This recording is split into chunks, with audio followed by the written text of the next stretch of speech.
al capítulo 3. Hoy nos corresponde Romanos capítulo 3, versículos 9 hasta el versículo 20. Y encontramos ahí que en esa sección Dios describe, hermanos, hace un diagnóstico espiritual de la vida de toda la humanidad, de todo ser humano. Dios hace un diagnóstico de cómo está toda la humanidad, cómo es toda la humanidad sin Cristo, toda la humanidad que está sin Dios en su corazón. Y en esta sección trata Dios de mostrarnos que todo ser humano, hermanos, es pecador y está muerto espiritualmente. Esto incluye también a los judíos, porque en el contexto que está Romanos capítulo 3, versículo 9 al 20, los judíos en ese tiempo creían que ellos eran salvos simplemente por ser descendientes de Abraham, y que Dios iba a salvarlos a ellos, y que a quien Dios iba a condenar era a los gentiles, o sea, a los que no eran judíos, y a ellos no. Pero Pablo en esta sección, guiado por el Espíritu Santo, muestra que tanto judíos como gentiles están totalmente muertos espiritualmente, y que por tanto toda la raza humana merece la condenación eterna. Entonces, esta sección de Romanos 3, 9 al 20 tiene como título esta mañana: todos somos pecadores, todos somos pecadores. Y desde el capítulo 1 hasta el capítulo 3, versículo 8, el apóstol Pablo ha presentado evidencias irrefutables del pecado de toda la humanidad, de toda la raza humana. Él ha mostrado que todo ser humano es pecador.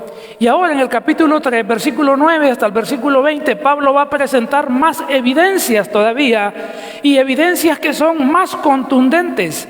Estas evidencias son descritas por la misma palabra de Dios.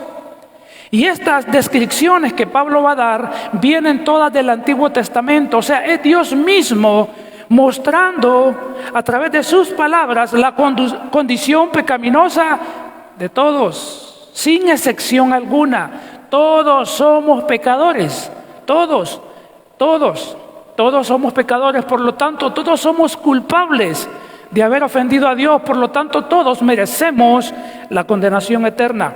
Entonces, en este pasaje de Romanos 3, 9 al 20, Dios nos muestra tres evidencias de la culpabilidad de toda la humanidad, para que sepamos que todos merecemos la condenación eterna.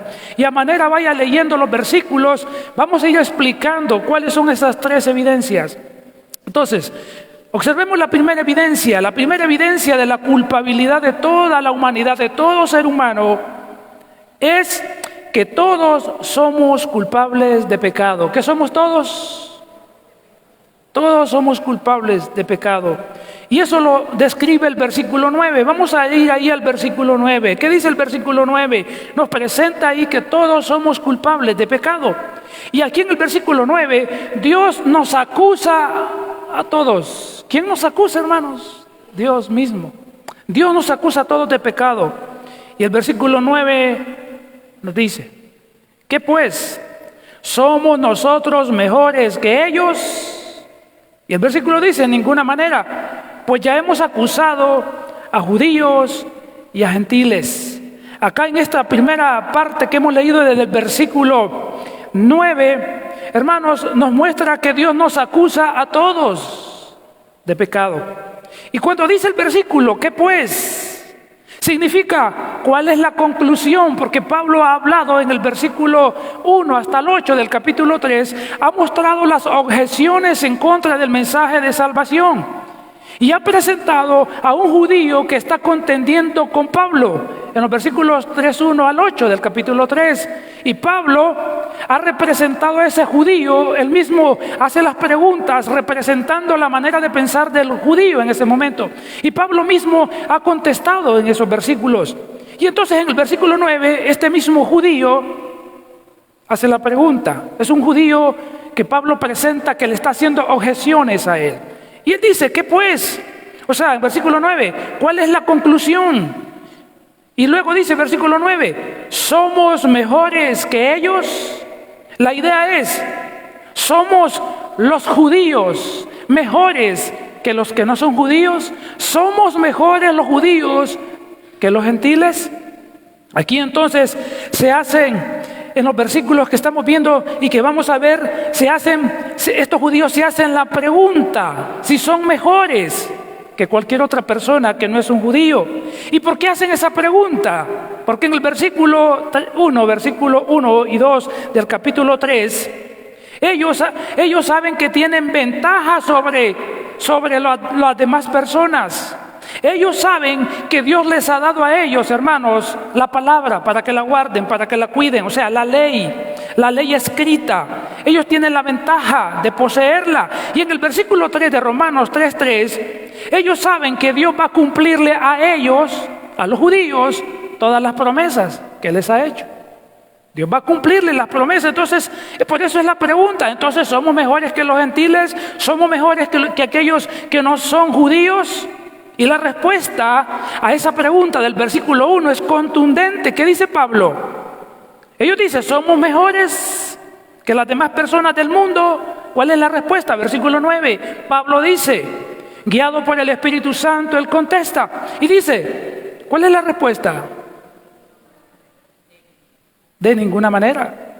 Exacto, en ninguna manera. Es decir, los judíos no son mejores que los que no son judíos.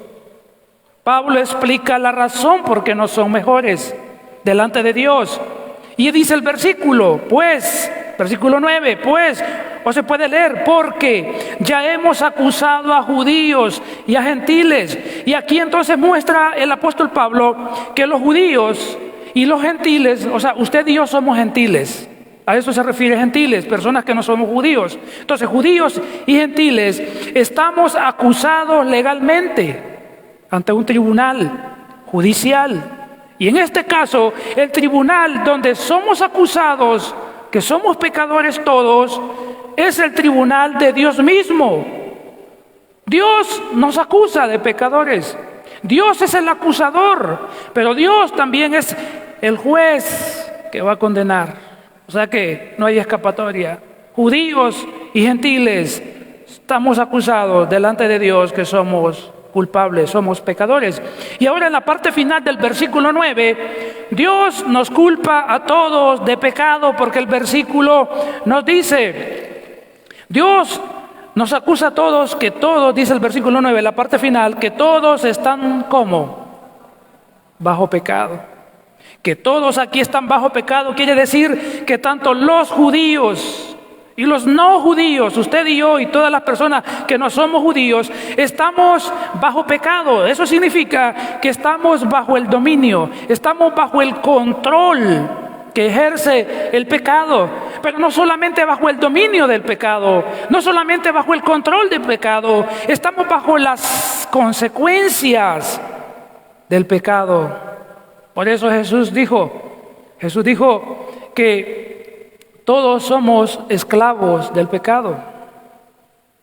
El que hace pecado, dijo Jesús, esclavo es del pecado. Somos esclavos del pecado. Somos culpables del pecado, todas las personas, sin importar su nacionalidad, porque el judío creía que él no. Pero lo que está mostrando Pablo, toda persona, judío o no judío, está bajo pecado, es culpable de pecado. Dios nos acusa a todos de pecadores. Usted es pecador y pecadora, yo soy un pecador.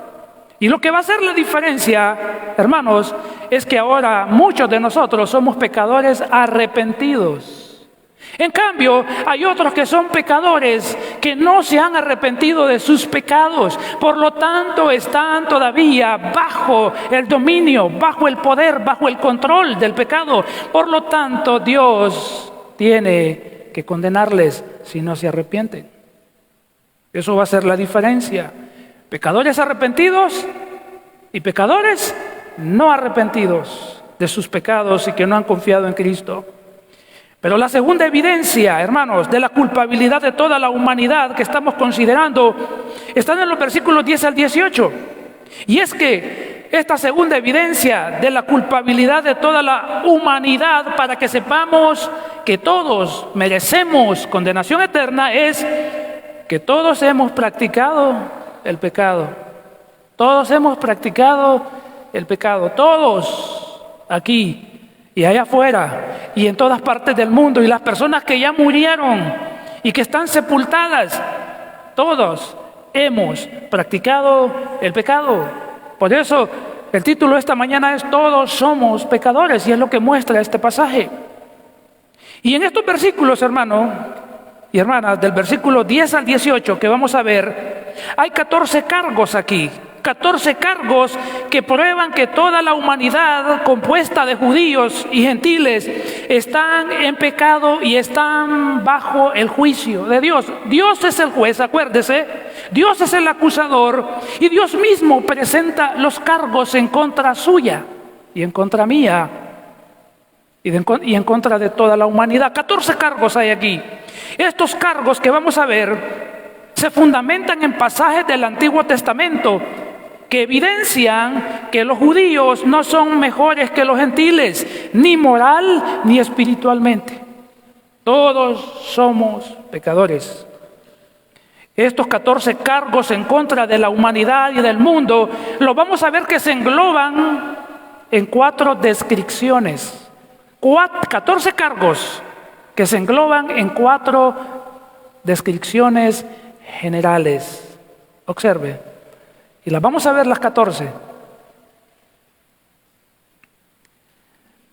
¿Cuál es la primera descripción que engloba estos 14 cargos? La primera descripción es que Dios describe, Dios se hace cargo de describir, Dios se hace cargo de presentar nuestra condición pecaminosa. Dios nos acusa y Dios tiene las evidencias. Estamos, hermanos, sin Cristo, en nuestra vida estamos perdidos. Dios presenta los cargos. Y el versículo 10 entonces dice, como está escrito, aquí vienen los cargos de nuestra culpabilidad, como está escrito. ¿Y qué es lo que está escrito, hermanos? Versículo 10. Como está escrito, no hay, ¿qué no hay? No hay justo. ¿Cuántos hay? El texto dice, ni aun uno. Cuando el texto acá en el versículo 10 nos está diciendo como está escrito, indica, hermanos, que todo lo que se va a decir a continuación hasta el versículo 18, todo lo que se va a decir está escrito en el Antiguo Testamento. Está escrito en el libro de los Salmos, está escrito en Eclesiastés, está escrito en los profetas en el Antiguo Testamento. Todo lo que viene, observe, está escrito. Y Dios dice, estos son mis cargos. Te los presento. Está escrito que no hay justo, no hay ni uno. ¿Y esto de dónde viene? Esto viene de Eclesiastés capítulo 7, versículo 20. Lo que demuestra aquí es que no hay nadie, hermanos, no hay nadie, mujer, ni varón, ni judío, ni gentil, no hay nadie que viva o haya vivido de una forma correcta delante de Dios. No hay nadie que haya vivido sin pecado o que viva sin pecar delante de Dios. No hay nadie, dice este texto, que tenga méritos propios para que Dios lo acepte como su hijo. No hay nadie. Nadie, excepto Jesucristo.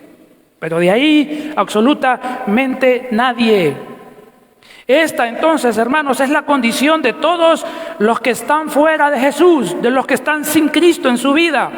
Estas personas sin Cristo no tienen en su vida la vida justa de Cristo en ellos y a favor de ellos. No son justos delante de Dios. Es lo que el texto nos muestra. Aparte entonces acá del Señor Jesucristo, no hay ni siquiera una persona que nunca haya pecado. ¿O habrá alguien, hermanos? El texto lo está diciendo. No hay justo. No hay ni siquiera uno, excepto el Señor Jesucristo, hermanos, que nunca pecó. De ahí todos los seres humanos hemos pecado. Romanos 3:23 lo afirma. Y dice, por cuanto todos, ¿cuántos? Todos. Por cuanto todos pecaron y están destituidos de la gloria de Dios. Todos somos pecadores, todos hemos pecado. Y luego el versículo 11 describe otro cargo en contra de toda la humanidad, en contra suya, en contra mía, en contra de todos. Y dice, versículo 11, ¿qué dice, hermanos? Dios dice, no solamente no hay justo, no hay ni uno, sino que en el 11 dice, tampoco hay quien entienda. No hay quien entienda. Esta es una referencia al Salmo 14, versículo 2, y da a entender que nadie, hermanos, nadie, Dios está diciendo que nadie tiene la capacidad de comprender la voluntad perfecta de Dios. Las personas, usted y yo, sin Cristo en nuestra vida, y los que están totalmente ahora sin Cristo en sus vidas a causa del pecado, no pueden discernir el plan salvífico de Dios para ellos. Tienen la mente oscurecida, son incapaces de entender su condición espiritual, son incapaces de entender las consecuencias que les espera después de la muerte. No hay quien entienda. Y esto lo reafirma Efesios capítulo 4, versículo 17 al 18. Pablo dice, esto pues digo y requiero en el Señor, que ya no andéis como los otros gentiles que andan en la vanidad de su mente, teniendo el entendimiento entenebrecido, ajenos de la vida de Dios, por la ignorancia que hay en ellos y por la dureza de su corazón. Mire cómo anda el hombre y la mujer sin Dios. Por muy bien que se vista el hombre y la mujer, por muy bien que se prepare en una universidad, está muerto espiritualmente y no entiende su condición espiritual y no entiende que le espera una condenación eterna. ¿Cómo está el ser humano? Totalmente perdido. Y Dios describe entonces nuestra condición. Es una radiografía espiritual. Si usted está sin Cristo aquí y está aquí esta mañana, esto es para usted. Es para usted. Dios le está diciendo, así estás, sin mí en tu vida y en tu corazón. Pero si ya no estás así, es por mi gracia, es por mi misericordia, que no te encuentras de esta forma. Pero el texto nos sigue diciendo, versículo 11, siguiente cargo en contra de la humanidad. No hay quien, hermanos, ya dijo que no hay quien entienda, versículo 11. ¿Y qué más? ¿Quién busca a Dios, hermanos? La gente dice, yo busqué a Dios. Error. Dios no miente. En el capítulo 3, en los versículos 1 al 8, se ha dicho que Dios es veraz y que todo hombre es mentiroso. Y si Dios dice que no hay quien lo busque, ¿qué cree usted? ¿Está mintiendo Dios? No hay quien busque a Dios. Usted no ha buscado a Dios. Yo no busqué a Dios. Yo no podía buscar a Dios. Si el pasaje está diciendo no hay justo, no hay ni uno, no hay ni quien entienda, y ahora dice no hay quien busque a Dios. Y esto también es una referencia que viene del Antiguo Testamento, hermanos. ¿De dónde viene esto que Pablo está citando acá? Viene del Salmo 14, versículo 2.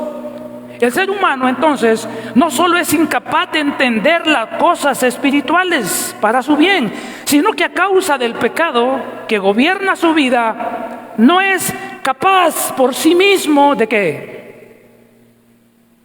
De buscar a Dios. El ser humano, y lo digo por mí antes de venir a Cristo, y los que están en Cristo aquí, también pueden verse en lo que voy a decir. El ser humano, yo antes sin Cristo, cuando Cristo no me había buscado, porque yo no lo busqué, Él me buscó. Antes de que Él me hubiese buscado para salvarme, yo no sentía ningún interés, hermanos, por buscar a Dios. Ninguno, nada. No sentía ningún interés por buscar a Dios. Porque lo único que me atraía a mí, ¿qué cree que era? El pecado. Iba en busca del pecado. Eso sí yo lo buscaba y lo recuerdo y no lo digo con orgullo. Yo no buscaba a Dios, yo buscaba pecar de las muchas formas que pudiese. Yo buscaba el pecado, así como los que están sin Cristo. Usted le habla a la gente de Dios y no entiende. Y no entiende. Y usted ve que tampoco quieren buscar a Dios, porque están muertos internamente. Las personas huyen de Dios. ¿Sí o no? ¿Sí o no? Mire cuántas personas usted invita a la iglesia y cuántas vienen con usted. ¿Cuántas? ¿A cuántas ha invitado? ¿Y cuántas han aceptado, hermanos?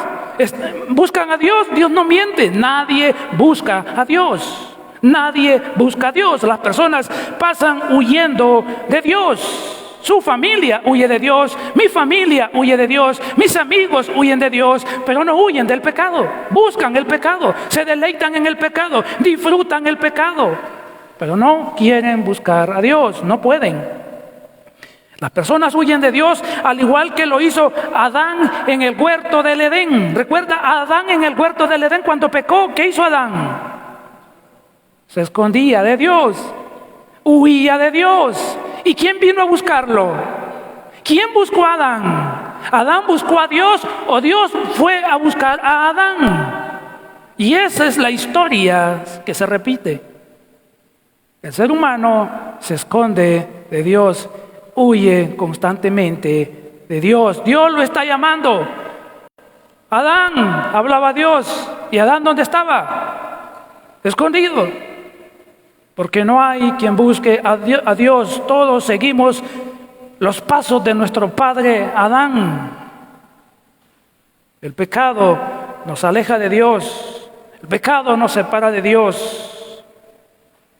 Entonces, hermanos, cuando las personas sienten el deseo de conocer a Dios, cuando las personas sienten el deseo de entregarse a Cristo, entonces, ¿qué pasa ahí? Si el texto dice que no hay quien busque a Dios, lo que sucede es que cuando alguien se quiere acercar a Dios, es porque Dios, hermanos, Dios lo está atrayendo hacia Él. ¿Quién? Dios.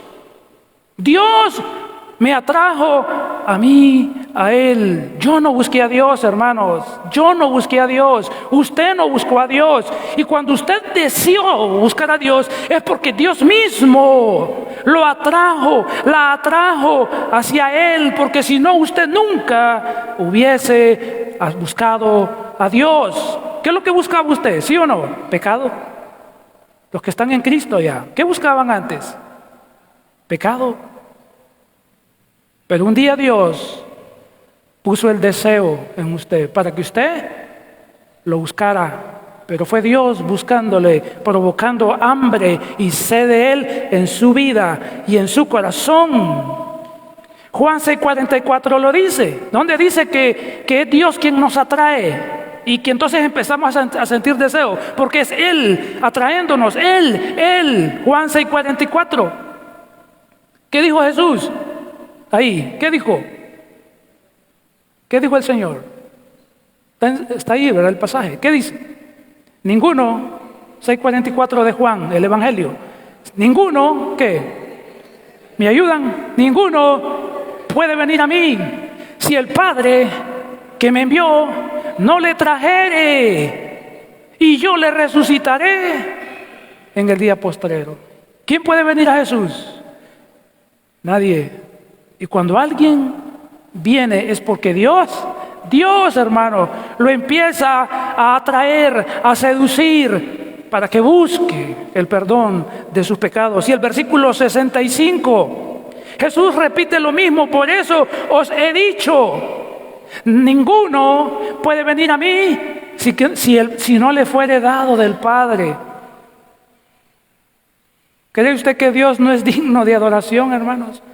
¿Usted cree que yo estaría esta mañana aquí predicando si Dios hace más de muchos años ya no me hubiese traído a Él? Es posible que estuviese bajo la tumba. Es posible que yo estuviese esperando la condenación eterna. Yo nunca hubiese buscado a Dios si Dios no me hubiese atraído hacia Él. Así es que no hay de qué jactarnos aquí, amén. No hay de qué vanagloriarnos, amén. La gloria y la honra es para Dios, para Él, por su gracia, por su misericordia. Así que cuando estamos cantando a la hora del culto, usted debería de tener más ánimo, más entusiasmo para cantar y adorar a aquel que, estando usted muerta en sus delitos y en pecados, varones y mujeres, lo salvó. Debería cantar con gozo, debería mostrar esa nueva vida y no esa apatía que hay en la adoración. Uno viendo paredes, uno viendo los techos. No, hermanos, no estamos muertos ya, estamos vivos. Amén. Espiritualmente estamos vivos para adorar a aquel que nos ha dado vida y vida en abundancia. Entonces, hermanos, si usted está en Cristo, repito, no es porque usted buscó a Dios, sino porque fue Dios por medio de Jesucristo que le buscó. Lucas 19:10, ¿qué dice? Lucas 19:10, ¿qué nos dice? Porque el Hijo del Hombre, o sea Jesús, el Hijo del Hombre tuvo que venir del cielo. Dios encarnado vino a este mundo. ¿Y vino a qué, hermanos? Lucas 19:10, porque el Hijo del Hombre vino a buscar, que vino a buscar a quienes no lo estaban buscando, vino a buscar y a salvar lo que se había perdido. ¿Y quiénes se habían perdido? El mundo, nosotros. Así que usted no buscó a Dios, amén. No ande diciendo yo busqué a Dios, tal vez por ignorancia, por desconocimiento, pero de aquí para allá Dios me buscó, porque yo en mi pecado me hubiera muerto y Él me hubiese condenado. Dios me buscó. Gloria a Él, alabanza a Él. Amén. Amén. Pero en el versículo 12 de Romanos 3:12 se siguen presentando más cargos en contra de la humanidad. Todos somos pecadores y todos culpables. Y el versículo 12 dice, todos, ¿cuántos? Algunos, no. Todos se desviaron. Pablo acá en esta primera parte cita al Salmo 14, versículo 3, y está citando a Isaías, capítulo 53, versículo 6. Y dice, otra vez, dice, versículo 12, todos se desviaron. Todos se desviaron. Aquí nuevamente se está refiriendo a todos los seres humanos que no transitan por el camino correcto. Hermanos, aquí la palabra desviarse tiene un sentido. Desviarse significa ir por el camino contrario. Las personas van caminando en la dirección opuesta de donde Dios se encuentra. Es como cuando alguien va en un carro y no sabe y se mete por la vía contraria. ¿Qué va a pasar, hermano? ¿Qué va a suceder en cualquier momento? Si va por la vía contraria, se va a estrellar. Pues el ser humano va por la vía contraria. Eso significa se desviaron, van por el camino errado, van por la dirección errada, el camino equivocado que conduce al infierno. Y es por eso entonces que yendo por el camino errado, es por eso que todos van a condenación eterna. Es urgente entonces para todos caminar, venir a Cristo, para poder caminar hacia la dirección donde se encuentra Dios, donde se encuentra la vida eterna. Y de hecho Jesús dijo en Juan 14:6, ¿qué dijo Jesús? ¿Qué dijo, hermanos, Jesús? ¿Qué dijo él? Juan 14:6. ¿Me ayudan? Sí, yo soy el camino, yo soy la verdad, yo soy la vida. Y nadie viene al Padre sino por mí. Él es el camino, porque la humanidad está yendo por el camino errado, equivocado. Ancha es la puerta y espacioso el camino que lleva a la perdición, a la condenación. Pero no solamente se nos acusa a toda la raza humana sin Cristo, los que estamos sin Cristo, nuestra situación ha cambiado por la gracia de Dios. Pero el versículo 12 sigue diciendo ahora, siguiente cargo en contra. A una se hicieron, ¿qué, hermanos? Todos se desviaron. A una, dice ahora, se hicieron, ¿qué? ¿Qué se hicieron todos? Toda la humanidad, ¿qué se hizo? ¿Cómo dice Dios, hermano? ¿Qué siente usted cuando le dicen, sos un inútil?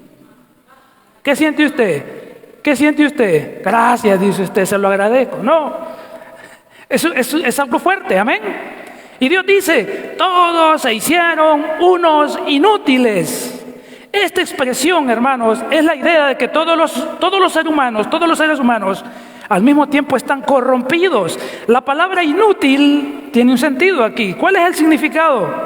Esta palabra se usaba para describir las frutas que estaban podridas. Miren, hermano, frutas que están podridas. También se usaba esta palabra para describir una carne que estaba podrida, descompuesta. También se usaba este término para describir la leche, cuando se ha puesto agria. Entonces, hermanos, así como todos estos productos con esa descomposición se volvían inservibles, ¿sí o no? ¿Quién se come una carne podrida? ¿Quién se come una fruta podrida? ¿Qué se hace con eso? Se desecha, se bota, se elimina. Hermanos, pues de la misma manera, Dios dice, todos los seres humanos están ¿qué? Podridos espiritualmente.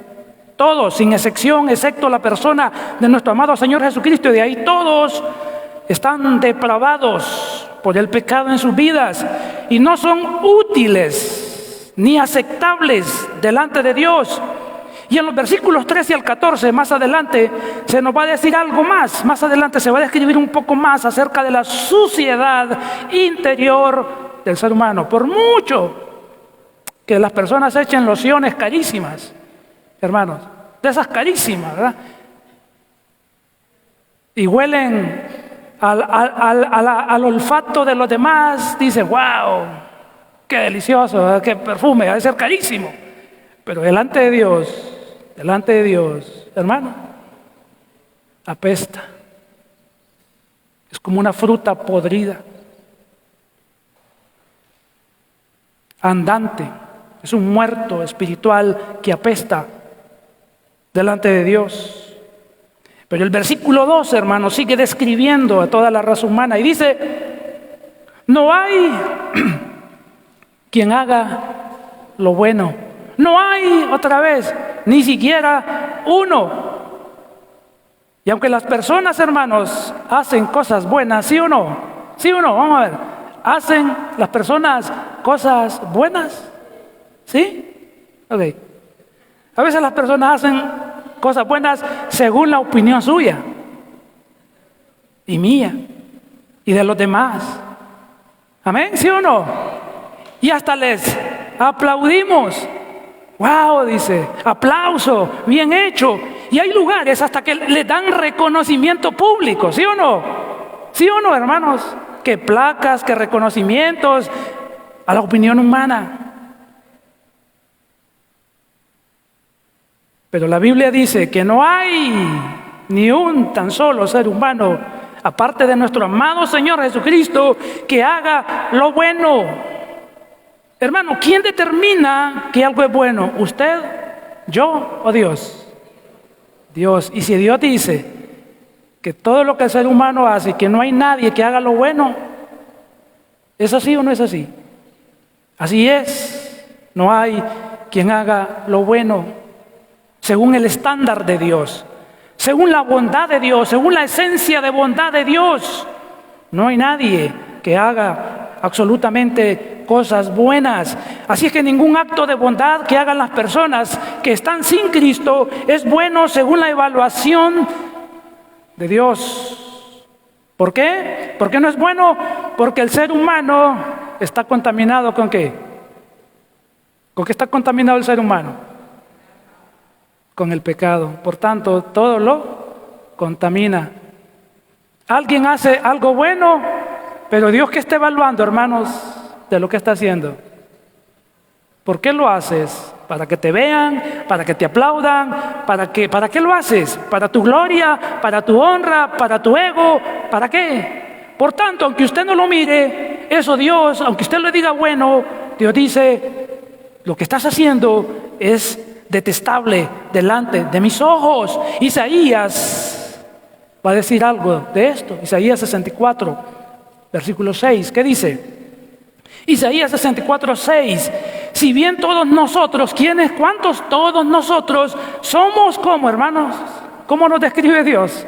Si bien todos nosotros somos como suciedad y todas nuestras justicias son como trapo de inmundicia, y caímos todos nosotros como la hoja, y nuestras maldades nos llevaron como el viento.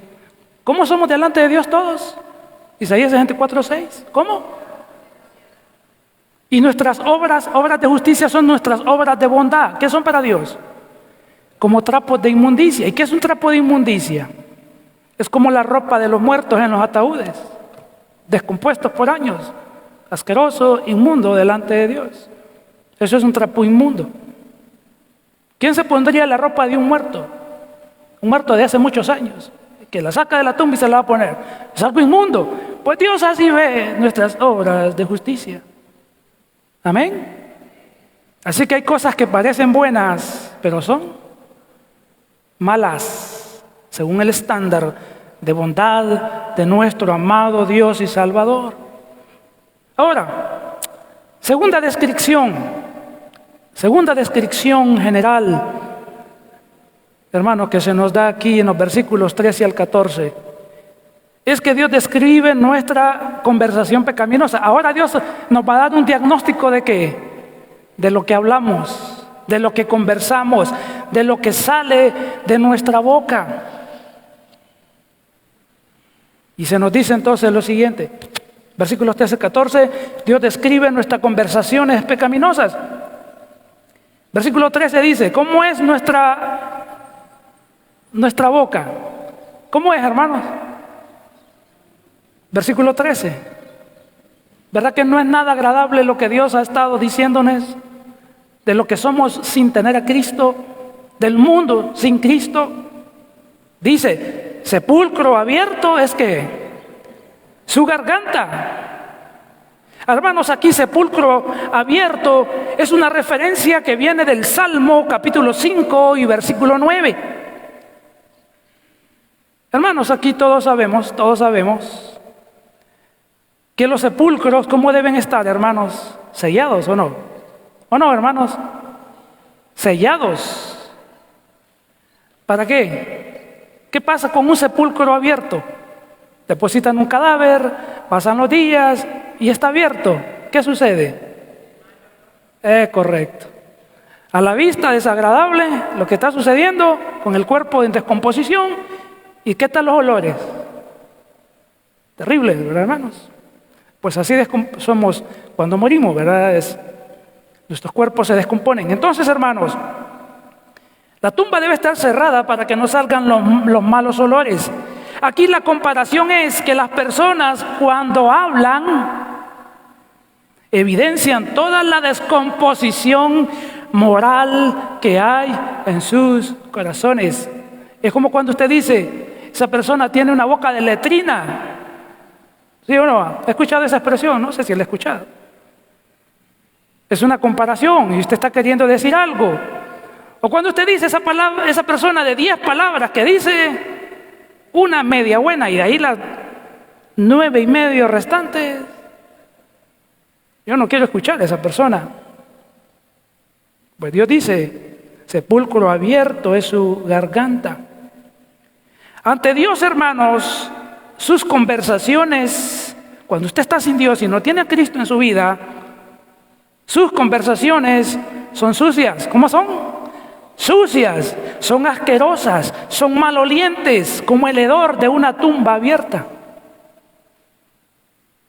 Mire cómo nos compara Dios a causa del pecado. La gente sin Dios, hermano, habla unas cosas. Si no, solo hay que ir sentado en el bus, en el transporte público, y a veces va gente atrás del asiento y va, hermano. abriendo su boca en el sentido, hablando unas barbaridades, hablando unas obscenidades, que uno dice, ¿a qué horas me bajo? Me dan ganas de bajarme en la otra estación y agarrar otro bus. Así es la gente sin Dios. Y usted sin Dios, cuando no tenía a Cristo en su vida, Dios le describía de esta forma, de esta manera. El ser humano sin Cristo, su vida por fuera se ve bien, pero por dentro, ¿qué hay? Espiritualmente, ¿qué hay, hermanos? Dentro de la persona sin Dios, que no tiene a Cristo en su vida, ¿qué hay dentro de su vida? Hay pudrición. ¿Qué hay? Pudrición espiritual. En Mateo 23, 27, Jesús llamó a los fariseos, ¿cómo lo llamó? ¿Cómo lo llamó? En Mateo 23, 27, ¿cómo lo llamó Jesús? ¿Qué les dijo?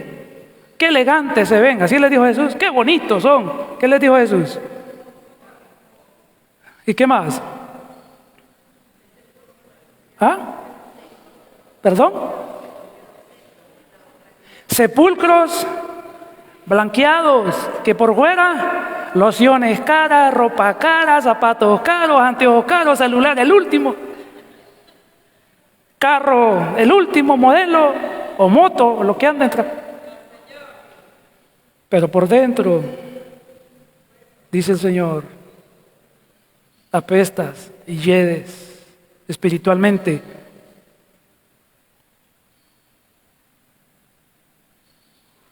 Así que, hermanos, así es, o era, o es su vida sin Cristo. Así es su vida si usted no ha confesado sus pecados a Dios. Así es su vida si usted no ha confiado en Jesucristo. ¿Qué diagnóstico, hermanos, el que Dios da de su vida y de la mía? Si Cristo no está en nosotros, esa es la condición. Versículo 13 sigue describiendo las conversaciones y dice lo siguiente: con su lengua, ¿qué hacen? Engañan. Aquí las personas entonces muestran que con su boca calumnian, es la idea. Con sus bocas mienten, con sus bocas difaman, traicionan, adulan hipócritamente. Y todo esto es una práctica constante, es una práctica continua en las personas. Esto no es algo ocasional, es algo que hacen, lo disfrutan, haciendo estas cosas. Este es un estilo de vida y no se sienten mal. Yo no he oído personas que están sin Cristo y digan: qué mal me siento porque he calumniado hoy, qué mal me siento porque he mentido hoy. No, lo disfrutan. Por eso la Biblia dice: con su lengua engañan. 13, versículo 13, sigue diciendo: veneno de áspides hay debajo de sus labios. Qué descripciones, hermano. Y aquí es una referencia que viene del Salmo 140, versículo 3. Y aquí entonces, hermanos, así se está comparando a las personas cuando hablan mentiras, cuando hablan calumnias, cuando difaman, cuando son aduladores, hipócritas. Así se les compara aquí. Sus lenguas son tan venenosas como la mordida de una serpiente. Por eso a veces uno dice: qué lengua más mortal, ¿verdad? Qué lengua de persona, qué veneno, tenga cuidado. Porque cuando hablan, hermanos, son solo para destruir, solo para dañar su imagen, solo para dañar su persona, y nada provechoso sale de esa boca. Solo evidencian que están muertos espiritualmente. Pero ellos dicen, algunos dicen: no, yo soy cristiano. Es una contradicción. Porque el creyente es una nueva criatura en Cristo. Versículo 14 ahora. ¿Cómo está su boca? Su boca está llena de maldición y de amargura. Y aquí esto es una cita que viene del Salmo capítulo 10, versículo 7. Describe la condición interna de todo el ser humano que Cristo no está en su vida. Su boca rebosa de maldiciones, es decir, pronuncia todo tipo de mal a todos. Anda maldiciendo, anda deseándole males a todo mundo. Qué terrible. Una persona así, hermanos, pero todo es evidencia de que está muerto espiritualmente, muerta esa persona espiritualmente. También su boca está llena de amargura. ¿Y cómo lo manifiestan? Lo manifiestan de una manera muy hostil, de una manera muy cruel, cuando se dirigen o cuando tratan a las demás personas.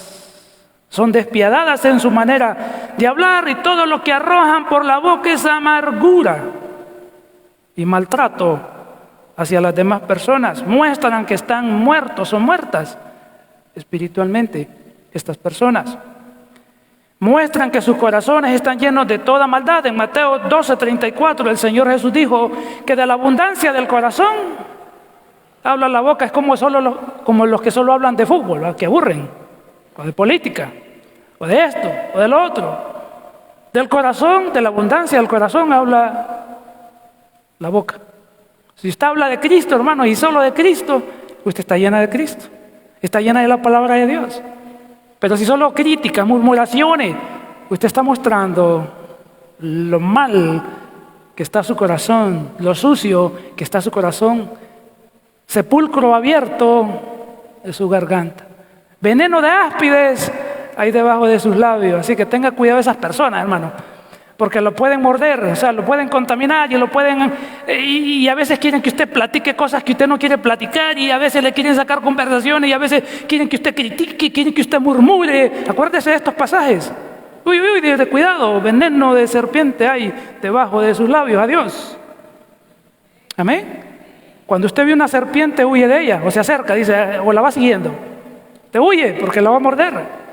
Es peligroso. Así son muchas personas. Huya, escape por su vida.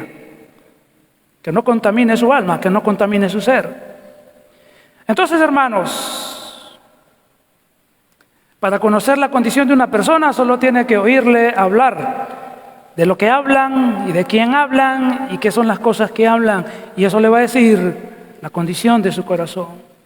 Ahora, miremos una tercera descripción que Dios nos está dando acerca de que todos hemos practicado el pecado. Una tercera descripción aquí es que Dios describe nuestra conducta pecaminosa, versículos 15 al 18.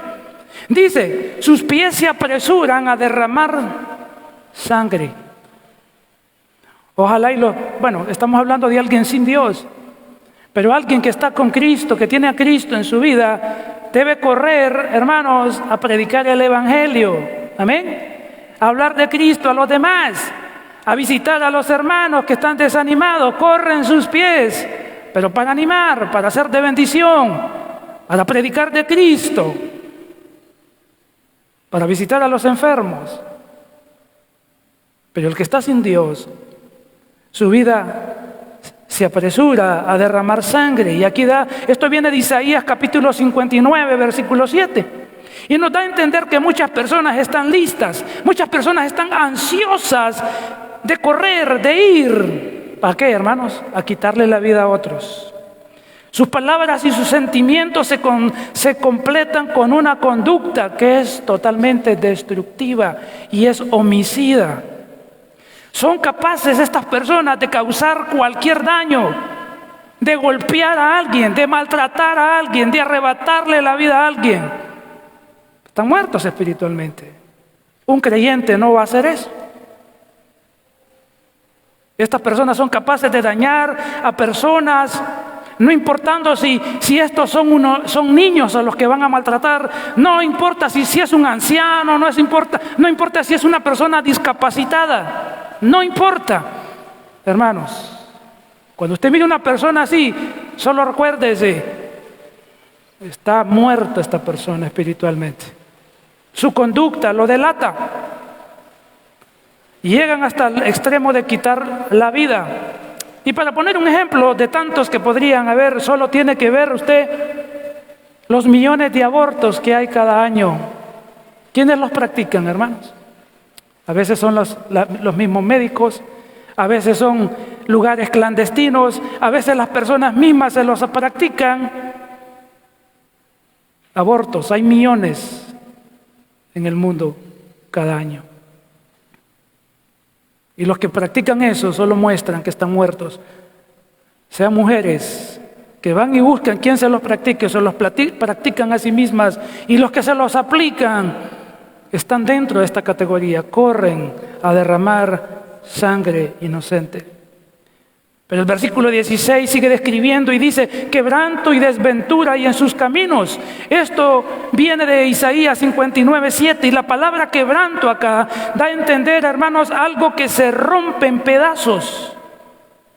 La vida del ser humano, por su maldad, termina en una completa destrucción y una devastación total, producto de la vida pecaminosa en la que vive. Y cuando dice desventura, el versículo 16 nos habla de la miseria que ellos causan a los demás. Le causan miseria, le causan desastre a los demás, pero terminan ellos mismos recibiendo las consecuencias de sus prácticas, estas personas malvadas. Versículo 17. Y no conocieron camino de paz. Acá es una cita que viene de Isaías 59, versículo 8. Y nos dice que el ser humano, hermanos, siempre ha practicado la violencia. El ser humano ha perdido el rumbo. El ser humano no conoce lo que es la paz en su vida. No conoce la paz que viene de Dios. No tiene la paz de Dios en su vida porque él rechaza obtener y tener esa paz en su vida. La paz de Dios, hermanos, no está en las cosas. A veces la gente busca la comodidad, busca el lujo, busca cosas, busca disfrutar de este mundo buscando paz. Pero la paz no está ahí. La paz está en Cristo. ¿Dónde está la paz? En Cristo. Dios ofrece esa paz que el mundo no tiene, no está en el dinero. Gente con mucho dinero se pega un disparo en la cabeza. Gente con mucho dinero pone un lazo y se ha colgado. Gente con mucho dinero ha terminado con sobredosis de drogas, muertos. Porque la paz no está ahí, la felicidad no está ahí. La felicidad está en Cristo Jesús, aunque no tenga dinero, aunque no tenga lujos, aunque no tenga nada de eso.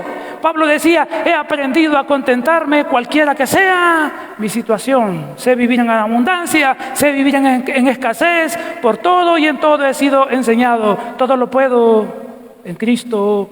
No decía en el pisto, no, en Cristo. Amén. Que me fortalece. En Cristo, hermanos. Romanos 5:1 nos dice entonces: justificados pues por la fe tenemos que paz para con Dios por medio de nuestro amado Señor y Salvador Jesucristo, hermanos. Si tenemos a Cristo, tendremos paz, tendremos gozo en medio de la adversidad, en medio de la necesidad. Ahora veremos una siguiente descripción de la actitud pecaminosa, versículo 18. No hay camino de paz delante de sus ojos. Esto viene de Isaías 36:1 y da el motivo, hermanos. Aquí nos da el motivo de las prácticas pecaminosas del ser humano. El mundo ha perdido, ¿qué ha perdido el mundo según este pasaje, hermanos? El mundo ha perdido el respeto. El mundo ha perdido la reverencia a Dios. El mundo entero. El texto dice: no hay temor de Dios delante de sus ojos. Pero no solamente ha perdido ese respeto y reverencia, el mundo le ha perdido miedo a Dios. ¿Qué le ha perdido el mundo a Dios? Miedo. ¿Sabía usted que el miedo es bueno, hermanos? El miedo es bueno. Si un carro va a alta velocidad, ¿se tira usted? ¿Por qué no se tira? Tiene miedo. El miedo es bueno. El miedo nos evita hacer locuras. Muchas veces el miedo nos evita, hermanos, practicar cosas inapropiadas. El miedo nos evita cosas. De tal manera que el ser humano debe tener miedo a Dios, porque el miedo le impedirá pecar contra Dios. Pero cuando alguien peca, ¿por qué es, hermano? No tiene temor de Dios. No tiene miedo. No tiene miedo a las consecuencias, no tiene miedo al castigo de Dios, no tiene miedo. Cuando usted como creyente peca, está mostrando que no tiene temor a las consecuencias, al castigo, a la disciplina. De tal manera que el miedo es necesario y es importante. En el Antiguo Testamento, hermanos, encontramos el castigo de Dios cayendo sobre pecadores. Y eso es para que el mundo tenga temor a Él.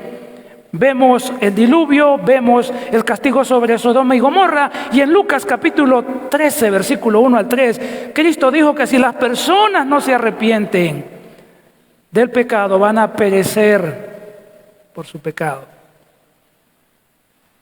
Así que, hermano, todo lo que hemos visto hasta aquí, Romanos 3, 10 al 18, nos muestran la total depravación del ser humano. Todo ser humano tiene corrompida su mente, tiene corrompida su voluntad, todo ser humano tiene corrompida sus emociones. El ser humano está totalmente muerto espiritualmente y no puede dejar de pecar, no puede buscar a Dios, no puede buscar a Dios, a menos que Dios lo atraiga, a menos que Dios lo seduzca, a menos que Dios ponga el deseo en su corazón. Entonces el ser humano podrá buscar a Dios y podrá encontrarlo. Pasemos rápidamente a la tercera evidencia de la culpabilidad de toda la humanidad.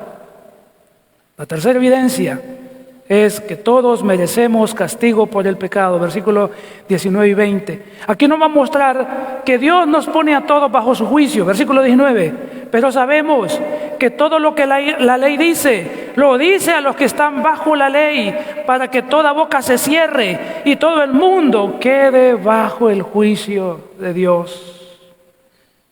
Aquí entonces cuando dice sabemos, el versículo 19, está diciendo, no ignoramos esta verdad, todos sabemos esta verdad. ¿Cuál verdad, Pablo? ¿Cuál verdad? Que lo que la ley dice, lo dice a los que están bajo la ley. Pablo desde el versículo 10 hasta el versículo 18 ha citado la ley. ¿Cuál ley? El Antiguo Testamento.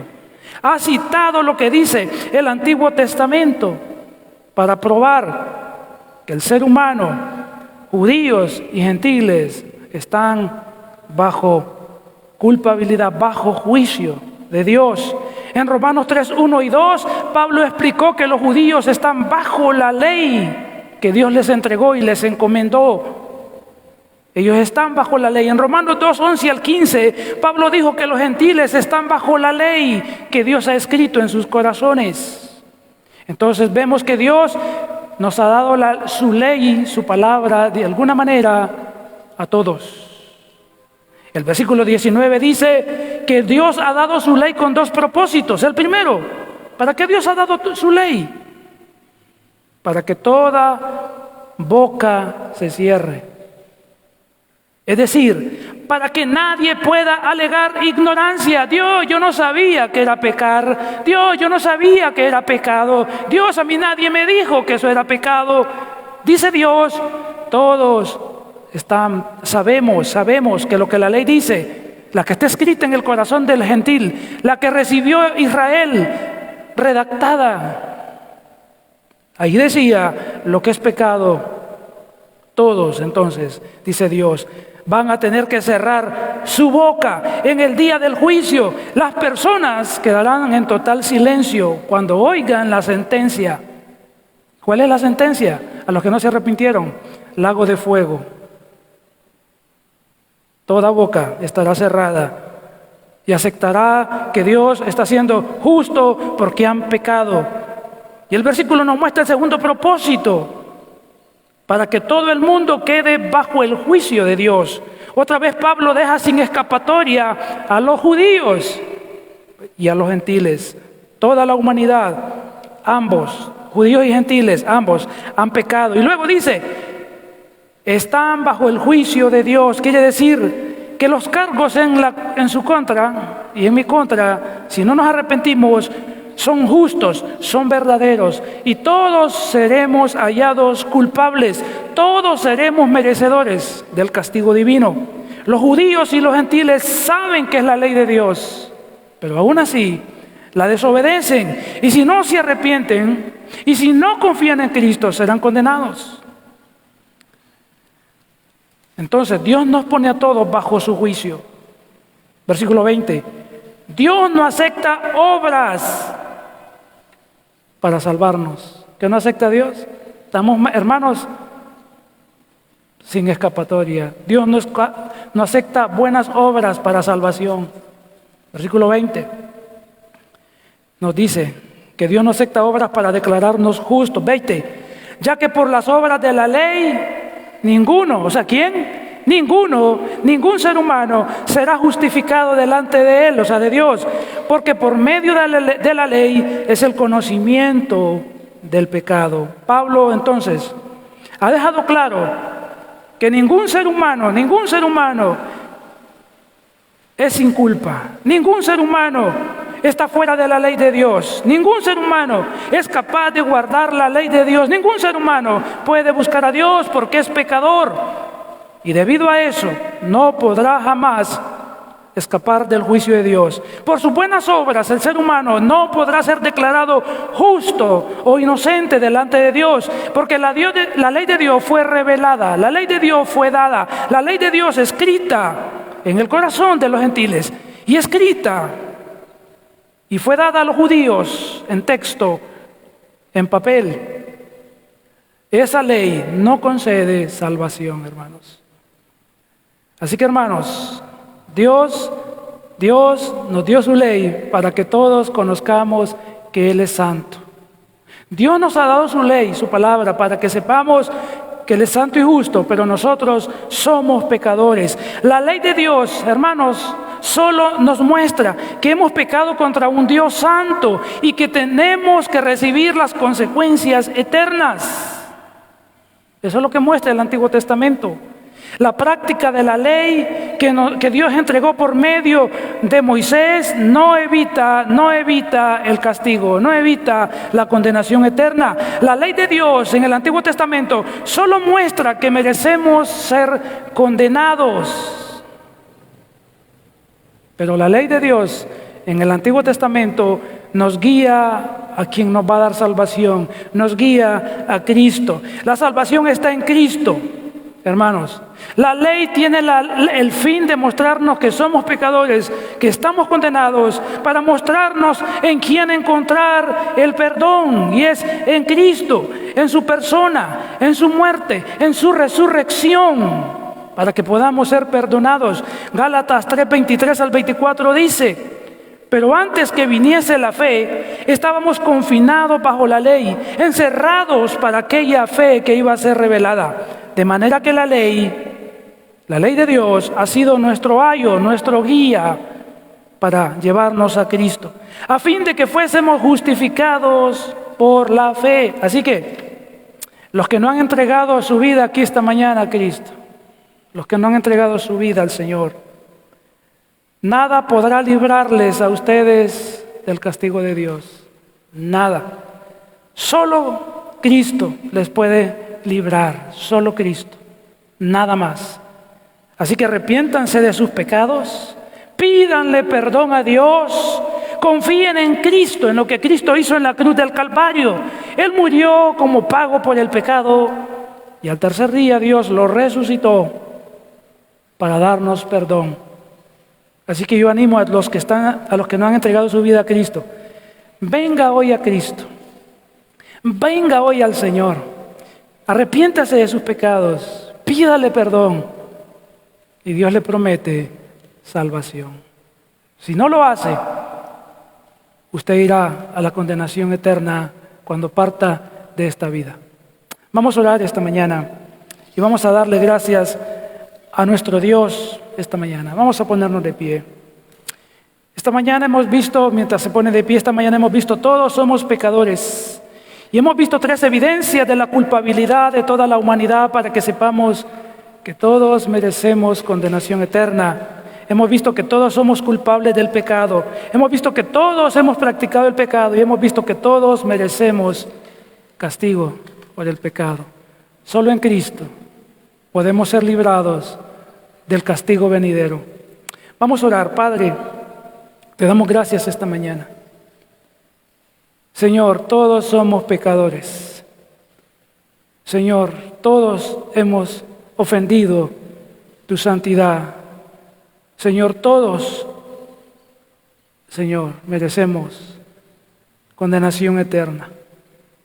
Señor, pero te damos las gracias esta mañana, porque muchos de nosotros que merecíamos condenación, tuviste misericordia de nosotros y nos atrajiste y pusiste deseo en nuestro corazón por buscarte, porque nunca te hubiésemos buscado por nosotros mismos.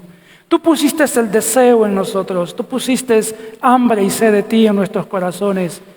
Y un día por tu gracia y por tu espíritu nos convenciste también del pecado.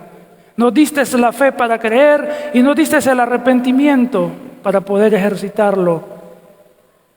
Y hoy, Señor, por tu gracia y por haber puesto nuestra fe en Cristo, somos salvos. Gracias, Dios, porque hoy tenemos la confianza de que no iremos a la condenación eterna. Gracias, Señor, a ti la gloria damos. Pero te pedimos esta mañana por los que están entre nosotros, que están muertos en sus delitos y en sus pecados. Señor, que les atraigas a ti, que les seduzcas, que les des gracia, que les des el arrepentimiento, que les des la fe para creer y puedan creer en ti, Señor. Porque si mueren en esa condición, solo les espera el fuego eterno, la condenación eterna. Te rogamos gracia y misericordia, Señor, por los que aún no te han conocido y que están entre nosotros. Sálvales como lo hiciste con nosotros. Ten piedad de ellos como lo has hecho con nosotros. Y a los que te hemos conocido, ayúdanos, Dios, a vivir una vida que te agrade, Señor, y a proclamar tu palabra a aquellos que no la conocen. Gracias te damos por todo. Gracias por tu bondad y misericordia. En el nombre de Cristo Jesús oramos. Amén y amén.